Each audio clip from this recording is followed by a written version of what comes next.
Testosterone in today's society just Why that shit going down like that? When testing the dudes back in the 1900s, they found like the most hardworking dudes ever, and like the dudes that they tested their testosterone of is the people who just got office jobs. Like, the things they were using to measure back then wasn't as advanced as it is now. So those machines probably were like just lying. They probably just got a bunch of obese dudes who don't really move much.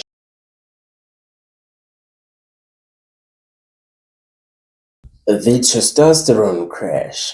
I don't know what that's about, but let's get into this video, man. the male testosterone levels of today are about half of what they were 50 years ago. Or that's what a lot of people claim, but it makes Couldn't be me, nigga. sense, right? People are more sedentary, jobs are less physical, and with access to a lot of poor quality foods, worse sleep, blue light, and potentially hormone disrupting substances all around us, seeing a big drop in testosterone in today's society just Why that shit going down like that? You feeling like why is it going down like that? feels right. But is it actually true? Now, you probably heard the stat that men of today have about half the testosterone that their grandfathers did. It's been repeated in podcasts, TikToks, or even in health documentaries, often followed by a "this is why men are weaker today" narrative. Everyone on the planet has low testosterone at this point, and it's because of fragrances and chemicals and Nah. Why he saying everyone? Like, did you test everyone, nigga? Like, someday I'm gonna have enough money to test myself, nigga. But I know that shit high as fuck. plastics. This is why you don't ever want to touch the receipts. You see some new things every day that influencers tell you to avoid because it messes up your testosterone levels. And it's become like an obsession online, especially for young guys who want to build muscle and be healthy. But where does this claim even come from? Well, most of it traces back to a few major studies, like the Massachusetts Male Aging Study, which tracked men from the 1980s to the early 2000s and saw an age-dependent decline in both free and total testosterone. So people had less testosterone as they got older, which is no surprise. Most men see a continuous decrease in T levels after age 40, but other studies, like one from Denmark, compared blood samples from men tested in the 1980s versus the 2000s and found lower total testosterone. And similar trends show up in US data from NHS, where younger men today test lower than those at the same age 20 or 30 years ago. So the data seems consistent. Testosterone levels have declined. But that doesn't mean we've necessarily become half men. You see, hormones are tricky. Testosterone itself can fluctuate hour by hour. It's usually highest in the morning and the lowest at night. Yeah, bro. Like, I'm kind of thinking that like maybe when testing the dudes back in the 1900s, they found like the most hardworking dudes ever, and like the dudes that they tested their testosterone of is the people who just got office jobs. Like, bro, they probably tested people who just like live lives in like just a sedentary way, and like they didn't test the blue collar workers, you feel me, like construction workers and all sorts of dudes who like work actual like physically demanding jobs, you feel me, because like yeah, that probably does contribute to testosterone in a way. So yeah, I'm just gonna cope with that. Mine is high though.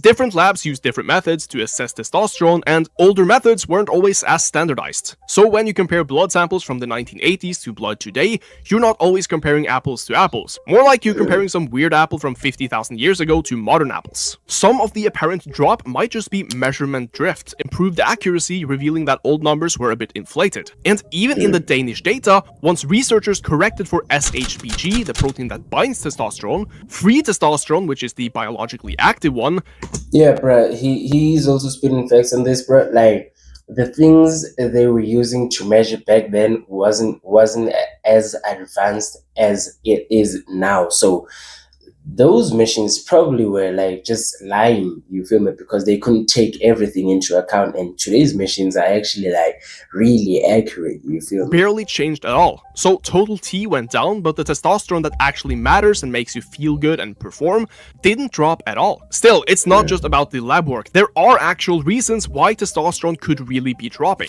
First, there's obesity. More fat means more aromatase. Yeah, they probably just got a bunch of obese dudes who don't really move much during the day, and like the dudes that they tested back then were probably dudes who were working like physically demanding jobs, and they weren't eating processed junk food all the time like these obese dudes they probably tested, you feel me?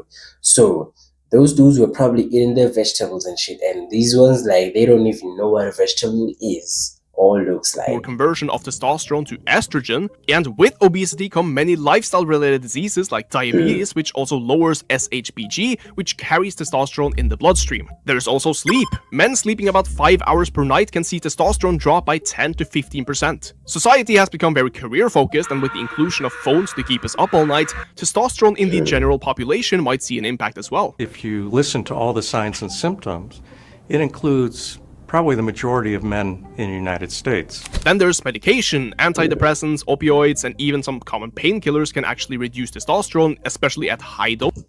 Yeah, well, I don't use any pills or drugs at all, so I guess in a way I was saving myself, you feel me? Like, even if I do get sick, bro, like, I believe that I'll just heal, you feel me? Like, I don't feel the need to go to the pharmacist and buy drugs to heal me, you feel me? Whatever, bro, like, anything at all, anything. I don't go to the doctor, ever. Last time I went to the doctor, I think it was in 2021, and even then I was forced. And before that, it was 2019. And before that, I can't remember. You feel me? So, like, I'm basically not gonna go to the doctor anymore, and most especially when I'm an adult. Maybe I might go to the doctor just to like do the yoga thing, whereby like they're actually like making me have better mobility. You feel me? But other than that, bro, I don't see the need to go to the doctor. Even if I do get sick, I don't believe like I get sick to the point where I actually need any types of drugs. You feel me? Dosages. There's the famous endocrine disruptors. BPA and certain pesticides might nudge the system a bit downward. These chemicals to which we're exposed, there's literally many hundreds that are present in our everyday products, which leads to widespread, ubiquitous, general population exposure. Though this one is a bit more uncertain, and we do need more research to actually confirm how much these things affect us at a practical scale, but the big ones still remain. There's physical activity, because most people today move. Yeah, nigga, I work out. You feel me? I work out. Yeah, more testosterone. Far less than past generations, and strength training in particular has been shown to increase testosterone acutely, but also to a minor degree long-term. And finally, there is stress. Chronic stress raises cortisol, which suppresses testosterone production, and if you overtrain, you will end up with a net negative as well. So while a big There is no such thing as overtraining, bro. There is no such thing. You feel me? part of the decline in testosterone might be just data noise, a big part of it is probably real, just not as catastrophic. It's more like we've seen a 10 to maybe 20% population level dip, rather than men of the 1970s and 80s had double the testosterone of today. But let's put things into perspective. A healthy young male today might have a total testosterone between 500 and 800 nanograms per deciliter. In the 1980s, it might have averaged 600 to maybe 900 nanograms per deciliter. And most importantly, the range of what is considered normal is huge. Like, one guy can feel really good at 400, while another guy can feel awful at 700. Context matters. Plus, there are more old people today, so if you look at the total population, it makes sense that testosterone would also go down on average. Old people are the greatest. They're full of wisdom and experience. But they're empty of testosterone. Though most people within the normal and healthy range are generally fine. In some cases, people just don't secrete enough testosterone to uphold basic functions, and that's when you should consult a medical professional. But many seem to confuse those symptoms for the effects of poor lifestyle habits, like how you feel tired and think it has to do with your testosterone, while overlooking the fact that your sleep and diet is crap. But what does this mean for muscle and... Yeah, I never feel tired at all. I'm just like a lazy person, but like when I start doing something, bro, I don't even get tired while doing the thing, you feel me? performance, because here's where people get a lot of things wrong. They assume that a small drop in testosterone within the normal range means we can't build muscle or lose fat as efficiently anymore. But research and practicality doesn't back that up. When you look at studies on resistance training, free testosterone within the normal range doesn't predict muscle hypertrophy. That is partially because the hypertrophic response is dependent on something called your androgen receptors, which are binding sites for testosterone within each muscle fiber, and the number and sensitivity of those receptors depend on the individual. It's very genetic. And it even differs between muscle groups, which is a part of why some people can take testosterone and blow up, while others barely change. So obsessing over your free testosterone, if it's within the normal range, is probably not going to matter as much as the basics of just training and nutrition. Your ability to build muscle isn't limited by whether your testosterone is 450 or 750, it's more limited by how you train, eat, and recover. The only time testosterone meaningfully adds muscle growth is when it's pharmacologically enhanced, like when you're on gear. That's why natural lifters who go from 400 to 600 nanograms per deciliter don't suddenly blow up, but if you inject enough to reach, say, 3000 nanograms per deciliter, then things start to change. So while testosterone is essential for baseline male function, once you're in that normal physiological range, more isn't always better. That myth is one of the biggest reasons why people obsess over TRT or testosterone boosters that barely move the needle. Like if you spend $60 on a supplement that boosts your total test by 20 to 30 nanograms per deciliter, that is not gonna make any noticeable impact aside. Yeah, bro. Like, I really feel like you can just improve your diet and improve your lifestyle. You feel me? Like the way in which you live. As in, what can I say? You sleep better, improve your diet, like include a variety of food. Could be more greens, could be more of anything that's lacking in your diet to make it sort of some type of a balanced diet. You feel me? Like me personally, I don't really have to like switch up my diet too hard. I just eat like food, whichever food I feel like, and I don't get fat. Maybe that's because like I work out and I'm also young. You feel me? So yeah, I'm probably gonna have to like focus more on that when I'm like an adult, because then I'll have to put in more effort to remain at a healthy body weight, and like just getting to a healthy body weight and like a healthy body composition, your testosterone can increase because of that. Like even if you maintain the same diet but you go from 40% body fat to maybe 20% body fat, bruh, you'll have more testosterone just because like you have less fat on your body. You feel me? But like you can just do everything, go all the way, bro, and like lock in on everything: proper diet, proper exercise, proper sleep, and everything, and you'll be really far. Like you will have taken it really far to a point where you will have improved a lot. You feel me? And like me personally, for me, all I see right now is like maybe I'll just have to improve a little bit on my diet. I don't eat shit all the time, but I do eat shit some of the time, or maybe a lot of the time, depending on the day. You feel me? Like mostly on weekends, that's when I truly eat a lot of shit. You feel me? Like during the week, kind of shit, not all the way shit. From the placebo. So, did people really have higher testosterone back in the day? Yes, total testosterone averages have declined somewhat since the 1980s for a lot of reasons, mostly how we assess testosterone. No, it's not all measurement error, lifestyle and environment do play a role, and obesity might be the biggest contributor in Western countries.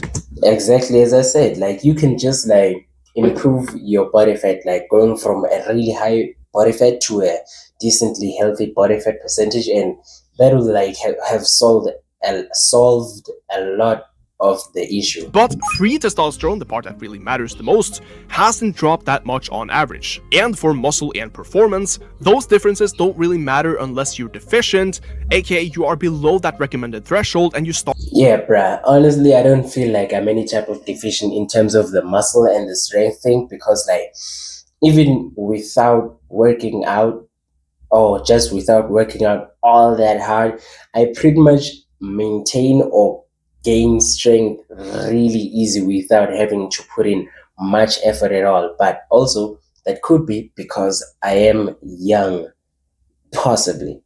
You feel me? So, like, I don't really even have to do that exercise all that often in order for me to improve on it. Like, just growing up and having more testosterone, I just get stronger just because, like, I'm not completely sedentary and my testosterone is rising. And so, more strength, nigga. start to experience symptoms. So if you're worried about your testosterone, the solution isn't nostalgia for real men from the 1950s. It's not like they did something we don't know about, or that smoking cigarettes or dressing like a mafia boss caused any higher testosterone production in men. What we can do is just the same boring stuff that we already know. Sleep 7 to 9 hours, lift heavy weights, stay lean but not starve, and don't be fat. Eat enough protein and micronutrients, and limit alcohol intake and chronic stress. You can't just overconsume different supplements to combat poor habits, but you also don't need to panic about some global testosterone apocalypse, because the actual drop we see in Look at testosterone that is thing. probably more lifestyle related than anything. So no, men today That shit goes down in a very familiar way, to say the least. aren't doomed to be in low-T oblivion. We're just living differently, we're eating differently, sleeping differently, and probably being more sedentary than ever. Our endocrine system can adjust to that, at least to a certain degree, but the fundamentals of health, they haven't changed. If you train hard, you recover well, you to a certain degree differently, and probably being more Look at sedentary this. than ever. Our endocrine system can adjust to that, at least to a certain degree, but the fundamentals of health, they haven't changed. Look at this If you train little hard, you balls. recover well, you take care of yourself, your body, for most Stupid. people, that will produce all the testosterone you really need. And if you still feel low and you have symptoms of low testosterone that you can't contribute directly to lifestyle and diet, then go to a doctor. Don't just buy a testosterone booster you saw on TikTok made out of powdered goat testicles and Mike Israel sweat. But what do you guys think? Has testosterone dropped so Bruh, Mike Israel has been catching so many strays on this video. It's crazy, bruh, because he's been using the fat Mike Israel as the dude with the low testosterone, and now he's just like giving him even more and more strays for no reason, by the way. much that we should be concerned, or is it part of just a big marketing scheme by people who want you to think that you have a problem that in reality doesn't exist? Let me know what you guys think down below in the comments. Yeah, bruh, like, that's the end of the video, you feel me? So, moral of the story, don't let yourself have low testosterone, and don't let yourself be at an unhealthy weight, because that will aid in removing you from having low testosterone and aid you and bring you to among us, the people with high testosterone. You feel me? Like, that's gonna be the video. Thank you for watching, and I'll see you in the next one. Peace out.